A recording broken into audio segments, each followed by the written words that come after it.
우리가 1년 동안 할 고전문학의 흐름이 다 제시가 되어 있어요. 한국문학의 흐름은 평가원에서 얘기하는 출제 포인트 중에 하나입니다.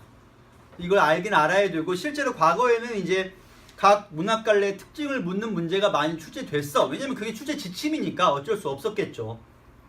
그래서 이것을 알아야 되는데, 다른 반은 이걸 좀 길게 하겠지만 여러분 반은 이거는 그냥 짧게 언급만 하고 넘어갈 겁니다. 왜냐면 알 거라고 믿기 때문에. 그렇다고 아예 얘기를 안 하기는 좀 그래서. 칠판 보세요. 여기 봐요. 봐요. 시간만 빨리 얘기하고 바로 넘어갈 겁니다. 기본적으로 흐름이 고대부터 신라까지가 있고요. 그 다음에 고려, 조선, 개화기를 거쳐서 근현대로, 여기서부터는 현대문학이니까 나랑은 수업을 할 일이 아니고 여기까지는 나랑 수업을 할 건데, 시가문학만 말할게요. 그러면 먼저 고대가요. 향가로 이어지죠. 신라 때. 고려로 오게 되면 둘로 갈라져요. 그 다음에 조선에서도 둘로 얘기를 크게 할 수 있겠고, 개화기의 신치시가 잠깐 등장했다가 이때로 오면 자유시가 쓰여지는 것이죠. 그 다음에 이때부터 쭉 흐름이 하나, 또 흐름이 하나, 이렇게 있습니다. 그럼 여기에 살짝 등장했다가 이건 서정이고 시가니까 서사와 겹치는 갈래가 하나가 있죠. 다 알아야 돼. 모르면 안 돼요. 그래서 저기 뭐가 들어갈까 고민하고 있으면 그거 자체가 부족한 점이에요. 고대가에는 우리 문학에 꼴랑 4개밖에 없습니다. 구지가, 황조가, 공무도화가, 정읍사. 이 중에 공무도화가 정읍사는 평가원에 출제한 적이 있고, 정읍사는 단골 출제 작품입니다. 구지가는 한 번도 안 나왔는데 여긴 실려 있어요. EBS에서도 뭐 그동안 너무 안 나왔으니까 한 번쯤 나오지 않겠나 하는 마음으로 싣고 있는 것 같은데 나온 적은 없죠. 4줄이에요. 길어봤자. 정읍사는 조금 긴데 내용으로 자르면 사실 3줄도 되거든요. 그러다가 향가로 오게 되면 이제 길어져. 4줄, 8줄, 10줄까지 길어집니다. 문학의 장형화는요, 동서고금을 막론하고 어느 나라에서나 드러나는 현상입니다. 특히 서민문학. 이유는 뻔해요. 왜겠어요? 할 말이 많거든요. 뭐 절제, 압축 이런 거는 먹고 살만한 사람들 얘기고, 너무 힘들게 먹고 사는 사람들은 한이 많아서요 짧게 못 끝냅니다. 뭐 아무튼 길어졌죠. 그 중에 19채는 다시 이렇게 우리가 분류해. 4줄, 4줄, 2줄. 하나, 둘, 셋, 넷, 다섯, 여섯, 일곱, 여덟, 아홉, 열. 그러면 여기까지가 기, 여기까지가 서, 결. 이렇게 되겠죠? 19채 향가라니까 10줄이니까요. 자, 여기 보세요. 일단 세 토막으로 분류가 됩니다. 이 3단 구조는 한국 전통문학에서 굉장히 중요한 흐름이에요. 이쪽도 보시면 여기 고려로 오게 되면요, 서민문학이 존재하고요, 귀정문학이 존재해요. 서민문학에서는 3개의 흐름을 계속 이어받아서, 하지만 더 길어져. 이제 10줄 가지고, 물론 이것도 사실 향각이 귀정문학이긴 하지만 서민이 문학에 참여하다 보니까 10줄 가지고는 감당이 안 됩니다. 너무 할 말이 많아. 그래서 뭐가 등장해? 분절체가 등장해요. 그게 뭔데? 이게 뭔데요? 애국가 몇 절까지 있어요? 4절까지 있죠. 여러 절로 나뉜다. 할 말이 많으니까. 고려소교 동동은 총 몇 절이냐면 13절로 되어 있어요. 할 말이 많으니까요. 그래서 등장한 게 고려소교죠. 고려소교, 귀족이 쓴 거는 경기체가. 경기체가는 평가원에서 한림별국 하나 말고는 단 한 번도 출제한 적이 없고요. 그럴 수밖에 없는 게 문학성이 너무 부족합니다. 문학이라고 말하기도 부끄러울 수준이고, 반면에 고려소교는 단골로 많이 나오죠. 많이 나오는 거 뭐 있어요? 가시리, 청산별곡, 서경별곡, 전부 고려소교죠. 그 다음에 조선으로 오면 이제 시조, 그리고 가사. 시조도 초장, 중장, 종장. 가사도 서사, 본사, 결사. 3단 구조가 계속 이어집니다. 현대에 와서도 그렇죠. 한국인이 3단 구조를 좋아하는 건 이때부터 시작이 되는 거예요. 정말 오래됐죠. 그 다음에 여기 들어가는 게 뭐냐?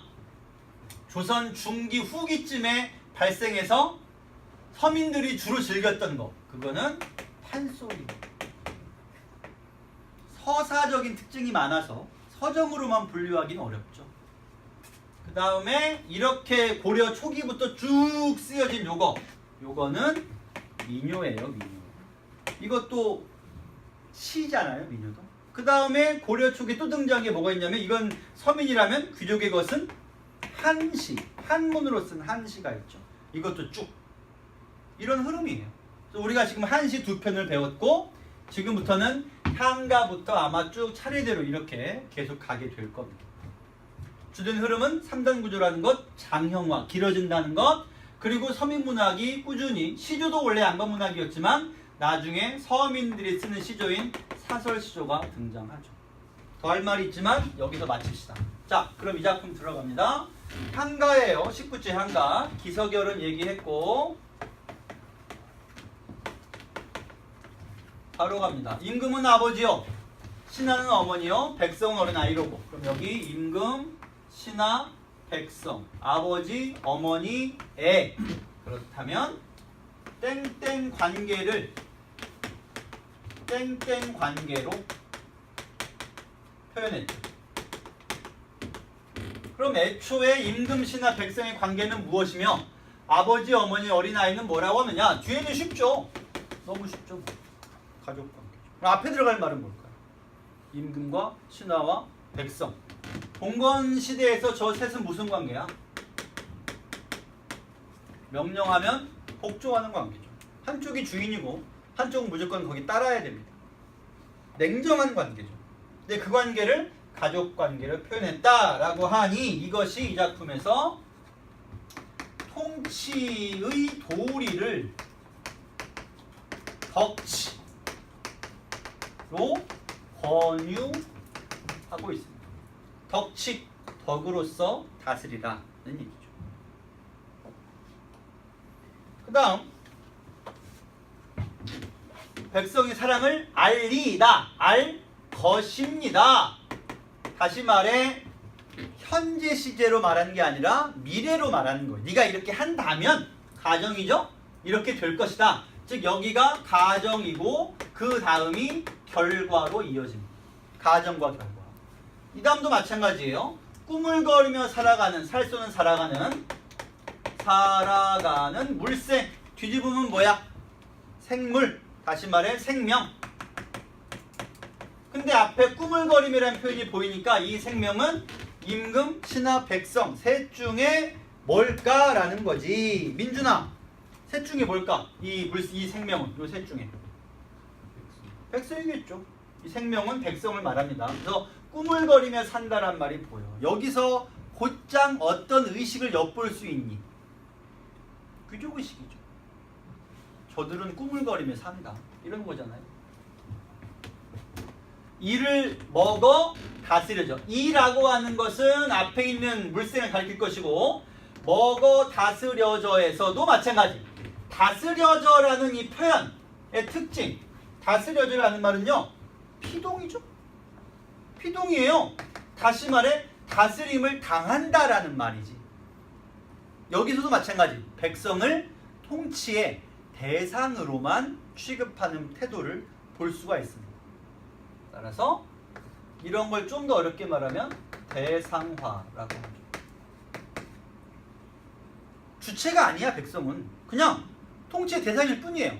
이렇게 하라면 저렇게 하고 저렇게 하려면 저렇게 하는 거지. 저거를 무슨 주체로서 권력을 쥐어주고 이럴 대상은 아닌 거죠. 잘해줘라라는 말은 폭력적이에요. 잘해줘라, 잘 대해줘라. 왜냐하면 그 말은 상대방을 엄연한 주체로서 대우한다라는 생각을 배제한 채로 하는 말이거든요. 여기도 마찬가지죠. 그 다음에 더 중요한 게 여기 있습니다.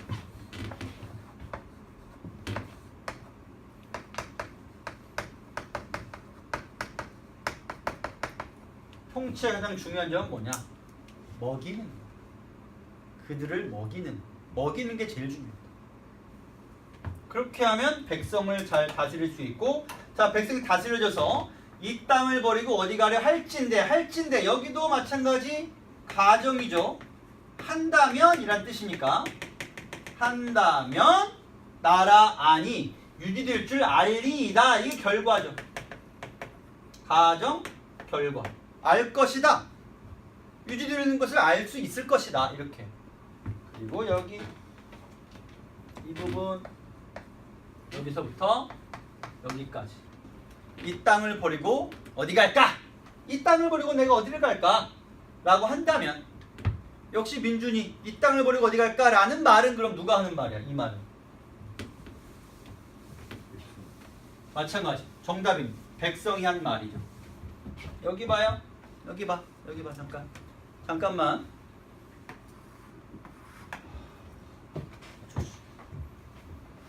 대한민국하고 일본은 누가 세요?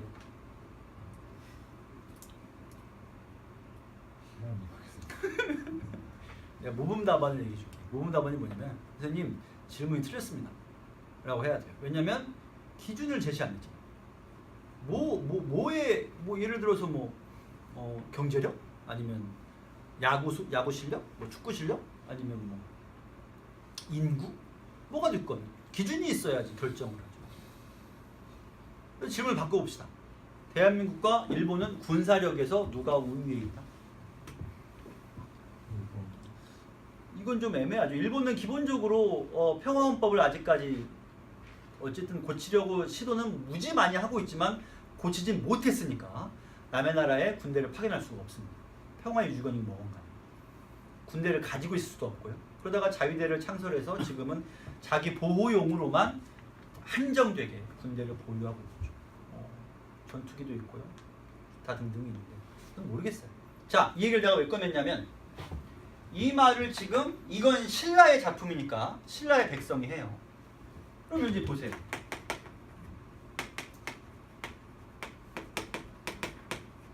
이 세 나라가 있던 시기에 국력의 기준이 뭘까요?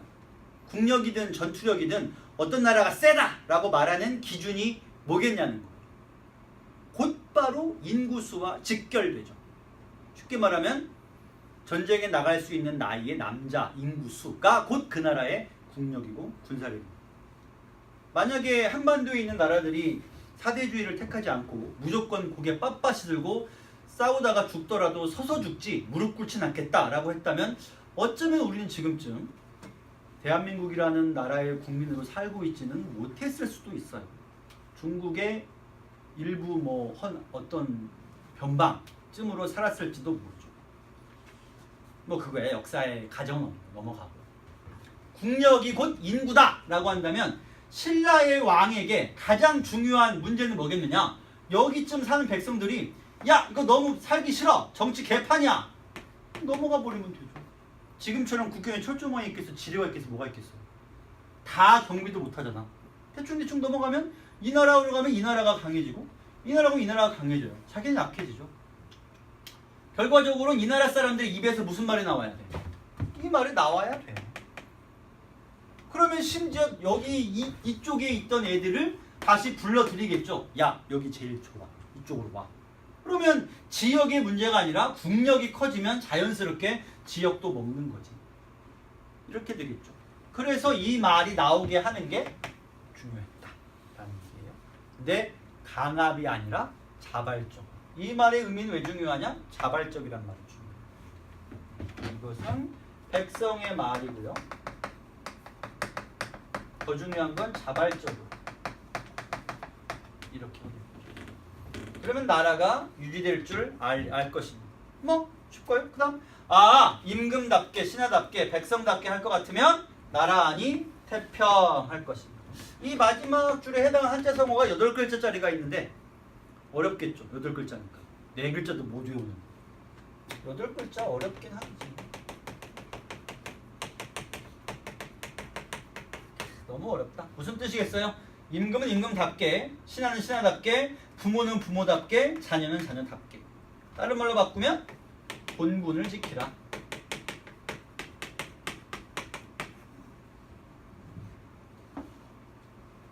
우여가 하나만 물어보자. 그럼 이 작품을 쓴 사람은 스님인데, 스님, 향가는 대부분 스님이나 화랑이 써서 그런데 이 작품은 불교적이라고 해야 돼? 유교적이라고 해야 돼?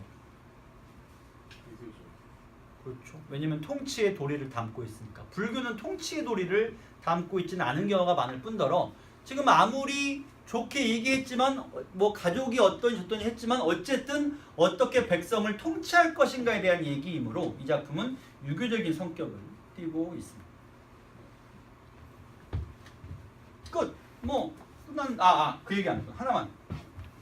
3단 구조 얘기는 했죠. 하나, 둘, 셋. 그러면 여기.